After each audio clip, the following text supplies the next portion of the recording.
The environment has to be What we're saying is have a heart. We've got to be able to regenerate our There'll economy. be people who are kind, people who are cruel, but that's life. You can be bigoted about pigeons. I'm fine with that.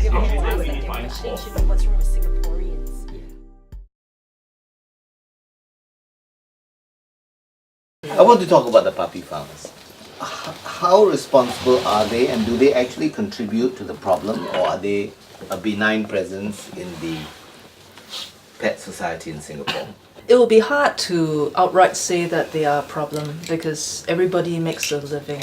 But we've seen how these dogs have been exploited for human benefit. We've also seen how they could have cared enough to feed and render medical aid to these animals. They didn't even bother to go to vets like Dr. Nick when these animals had pyometra, life-threatening disease. What's pyometra? It's a life-threatening condition. They can die within 3 to 5 days. Okay. Sometimes earlier than that. Okay. Okay, generally what is the condition? What conditions do you find in a puppy farm?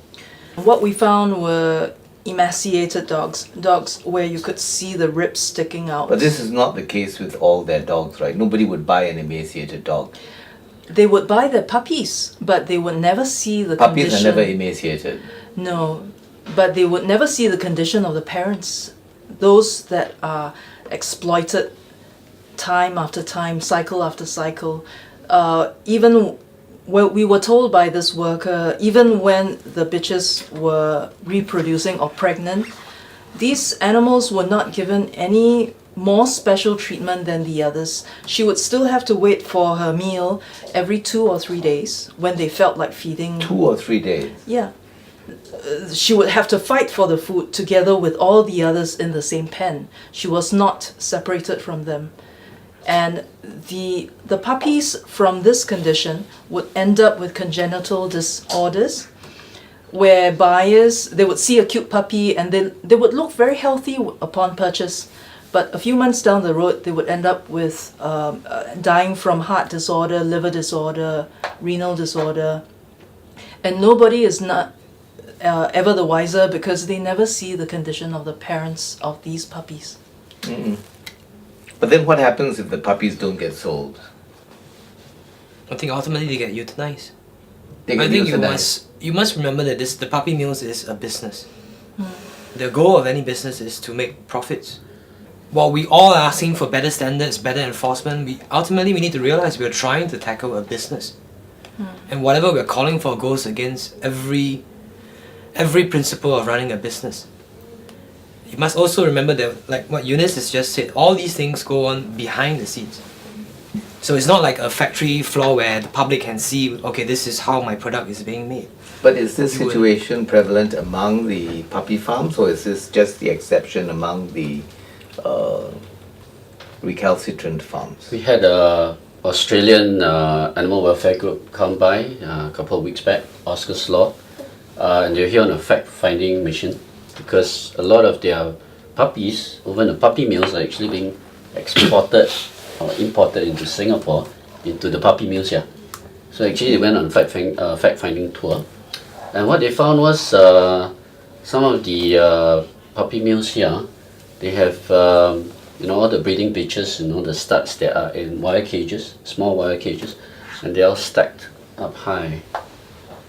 And this is the current situation. It is not, where the recalcitrant ones are the ones that are doing all this. So is there no regulation of their professional, the way they conduct themselves? There are by code whom? of conduct by the AVA. The AVA sets the standards. In fact, due to the 2010 rescue, Ricky, Lewis, Cat Welfare, they sat on a committee to advise the AVA what is acceptable standards and what is not.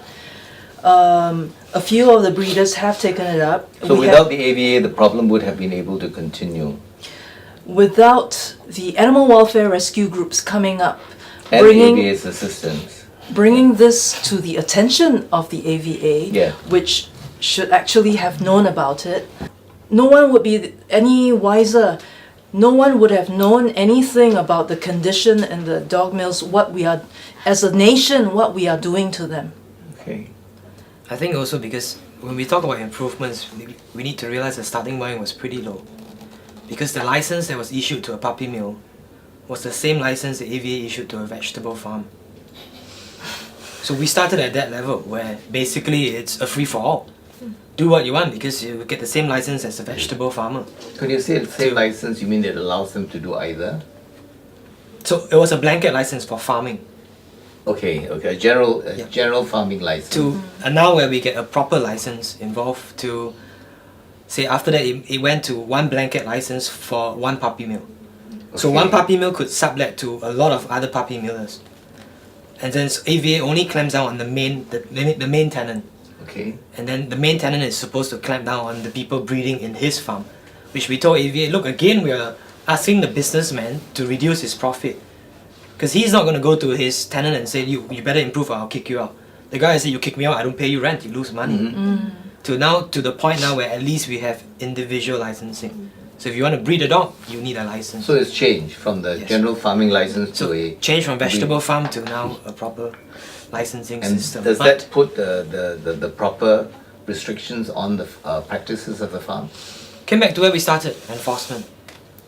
Do we And- have sufficient people to do sufficient checks to make sure that And they could actually welfare improve is it. And this is something that I've been talking and talking again, but it's fallen on deaf ears, is to increase the barriers of entry for breeders. Right now, I could just start a farm. I'll just plonk $10,000, I get 10 bitches, 10 studs, and I'm ready to go. Right? And Do all I they have to renew their license every year? Yes, but the thing is I can just very almost cheap. start it. Now, if you look at what I was suggesting, which is if you want to start a video store, you have to put down $150,000 deposit as surety to make sure that you comply with all the rules. If you break any of the laws, like for example, you rented out an unlicensed videotape, they forfeit your deposit. Okay. So we should have something like that. So there are no penalties for non-performance or Well, poor yeah. performance? Yeah, you see, so if you want to be a Subset. breeder, that's fine. Why don't you put down like say a $200,000 deposit? Now if you go bust, we can use that $200,000 to save those stocks. Right? Have Makes you- sense, right? Have you suggested this? Of course. Many So times. You must be hopeful. I always keep my hope up. That's why after 12 years I'm still doing this. Alright. Do you do anything else? Is this full time? It's full time plus with dog training. Just Okay. keep me the stomach. Keep you fit. So there is some improvement in the way the A puppy little bit. farms are operating. Maybe not as much as you expect, but there is it's a step forward. It is. It's a step forward, and we're still asking for the opportunity to co-inspect these farms.